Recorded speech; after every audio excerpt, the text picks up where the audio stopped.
Kalau kita lihat barang yang dikonsumsi, itu perlu kita lihat juga dikonsumsinya ini dari dalam negeri, produk dalam negeri apa dari luar ya.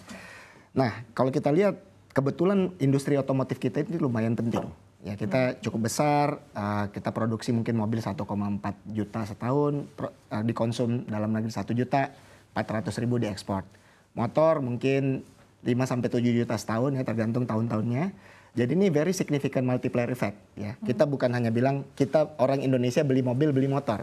Tapi orang Indonesia juga memproduksi mobil dan motor.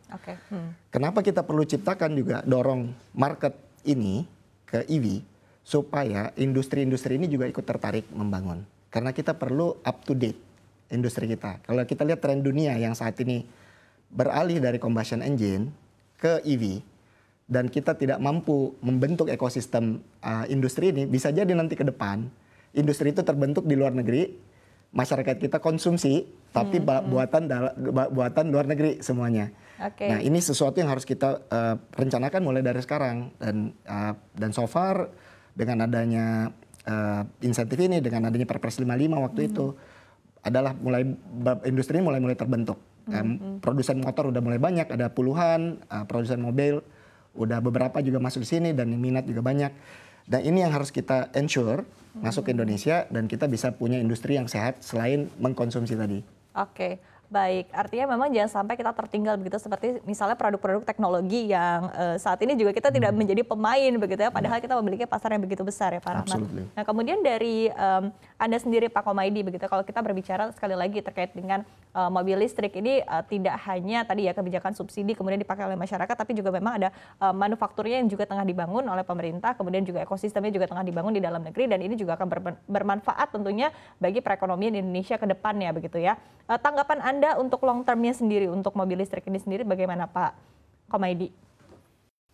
Iya, saya sependapat dengan Pak Rahmat ya, Mbak Rahmat. Saya kira di dalam aspek pengembangan mobil listrik ini kan dimensinya banyak ya, tidak dalam satu aspek misalnya kita lihat lingkungannya saja perdebatannya begitu, tetapi kan juga bagaimana multiplier effect of economic-nya juga dilihat begitu. Karena di satu sisi kan kita punya tambang nikel maupun jenis galian mineral yang lain yang nanti bisa supporting untuk di industri baterai dan saya kira juga sudah dikembangkan begitu.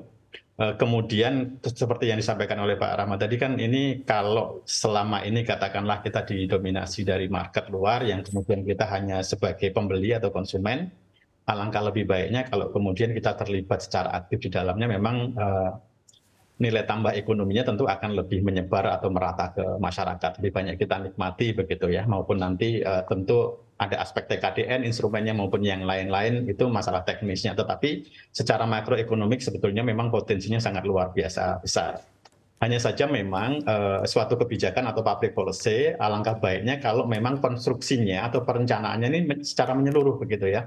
Kita tidak hanya bicara aspek ekonominya, tetapi juga lingkungannya maupun aspek-aspek tenaga kerjaan yang kemudian memang harus dipikirkan secara menyeluruh. Seperti kritik saya tadi, misalkan di dalam aspek subsidinya, kalau ini kemudian paralel juga industrinya ke industri penyediaan transportasi publik, misalnya kita juga punya industri bus listrik untuk umum nanti, punya industri KRL-nya maupun industri-industri penunjang yang lainnya, yang kemudian juga bisa shifting ke public transportasi, saya kira ini akan lebih bagus lagi. Sehingga sebetulnya sesuatu fundamental yang sudah ditanamkan atau diletakkan oleh pemerintahan Pak Jokowi ini sangat bagus, hanya kemudian perlu lebih terbuka terhadap kritik-kritik. Kalau tidak mana memang perlu dikembangkan, silahkan dikembangkan begitu ya. Saya kira dialektika publik di dalam konteks ini sangat bagus untuk implementasi public policy sebetulnya, Mbak Ram. Baik. Ini bagus betul.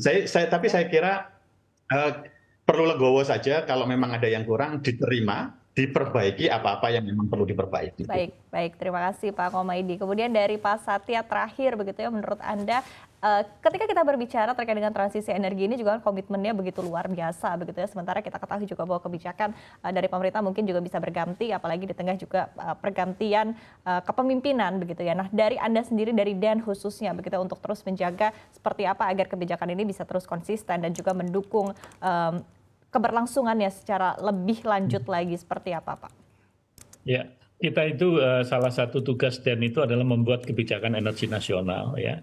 Kebijakan energi nasional itu sifatnya jangka panjang dan itu di PPK ya, di peraturan pemerintah satu-satunya yang disahkan oleh DPR. Jadi tidak hanya dibuat di lingkungan daripada pemerintah saja, tapi satu-satunya PP itu yang perlu pengesahan DPR.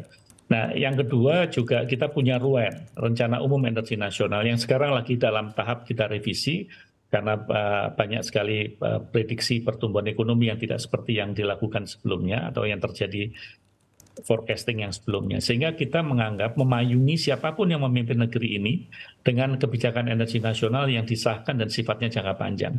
Sehingga tidak akan timbul satu-satu perubahan yang cukup radikal. Karena menyangkut masalah energi itu tidak bisa hanya diselesaikan di satu kementerian. Itu sifatnya multisektor dan perlu ada satu komitmen serta keberpihakan dari seluruh sektor yang ada.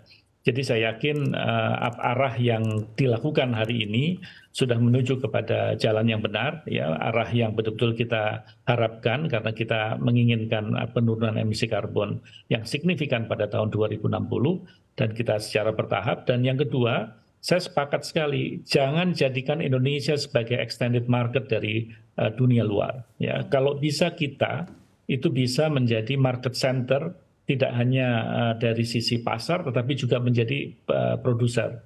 Jadi kita akan melakukan extended marketnya ke ASEAN. Jadi produksi Indonesia lari ke sana. Saya betul-betul meneliti dan dengan baik kemampuan kapasitas kita di dalam pembuatan baterai. Memang teknologinya hari ini kita masih menggunakan CATL dari China dan juga LG Chem dari Korea. Tapi jangan lupa ya, salah satu universitas di Indonesia, ya Universitas Negeri 11 Maret, itu dia mengembangkan teknologi baterai. Hari ini kebetulan saya memimpin rapat yang kira-kira lagi mendiskusikan supaya teknologi baterai itu akan dimiliki oleh Indonesia.